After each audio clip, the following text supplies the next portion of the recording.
시청자 여러분 안녕하십니까? 윤석열 대통령의 기세에 민주당이 숨을 제대로 못 쉬고 있습니다. 윤석열과 바이든의 장풍에 민주당이 주풍 낙엽처럼 날아가 버리고 있습니다.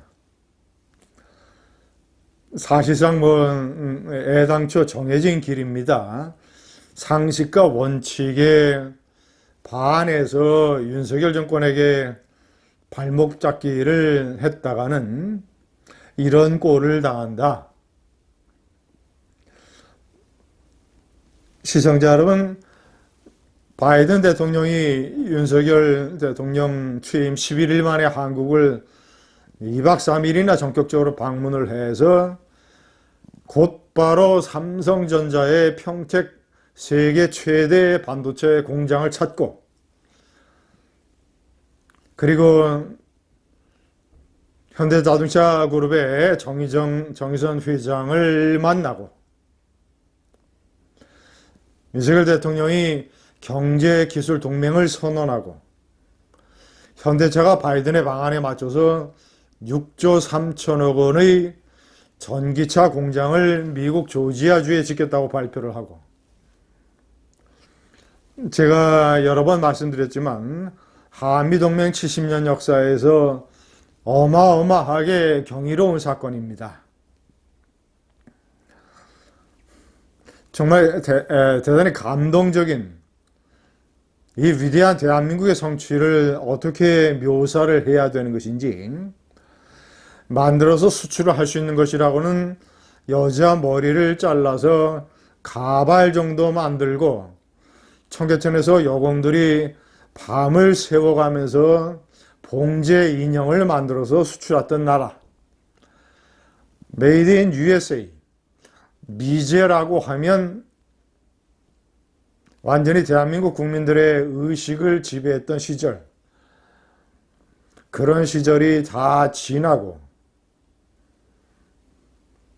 위대한 지도자들, 위대한 국민들 덕분에 이제 세계 경제에서 대한민국이 없으면 세계 경제가 제대로 돌아가지 않는 반도체, 전기차 배터리, 전기차, 기타 등등 이럴 걸로 인해서 바이든이 대한민국을 이런 식으로 대접을 하고 있습니다. 이런 기세에 눌려서 완전히 한덕수 국무총리 인준 게임에서 민주당이 완패했습니다. 처음부터 저는 여러 차례 말씀드렸습니다. 지방선거를 앞두고 이렇게 상식과 원칙에 반하는 것을 밀어붙이는 발목 잡기를 했다가는 틀림없이 역풍을 맞을 것이다. 그것을 윤석열 대통령은 꿰뚫고 있다. 그러니까 상식에 따라서 처리될 것이라고 기자들에게 얘기를 했고, 그리고 국민의힘의 의원들에게는 만약에 부결을 하면 민주당이 불리할 것이라고 이미 선을 그어놨었습니다. 윤석열 대통령이 얘기하고, 제가 여러 차례 동영상에서 전망한 대로 역풍 불 것을 두려워한 민주당이 두 손을 들고 항복을 했습니다. 시청자 여러분, 윤석열 정권의 기세에 눌리는 것은 이런 것뿐만이 아닙니다. 최광욱 더불어민주당 의원, 조국 아들에게 허위 인턴 경력 증명서를 발급해준 혐의가 2심에서도 이제 금고형 이상이 확정이 돼서 대법원에 이제 형식적인 법률심만 남겨놓고 있습니다. 확정이 되면 금배지가 날아갑니다. 그것뿐만이 아닙니다. 허위 인턴 증명서뿐만이 아닙니다.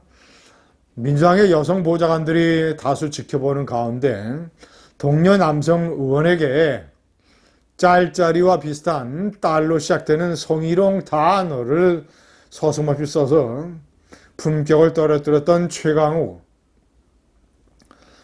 시청자 여러분, 저는 이런 사람이 위성정당 열린민주당의 대표를 맡아서 비례대표로 입성을 해서 국민들의 혈세를 받고 국회의원을 하고 있다는 것 자체가 국회의사당의 김어준 사태처럼 정말이지 개탄스러운 말도 안 되는 일이라고 생각을 해왔습니다.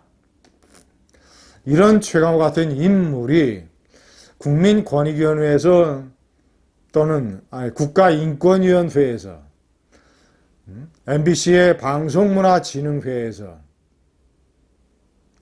자 그리고 더욱더 기가 막힌 것은 문재인 청와대의 공직기강 비서관을 맡았었다는 사실, 경찰청 개혁위원 이런 것도 맡았었습니다.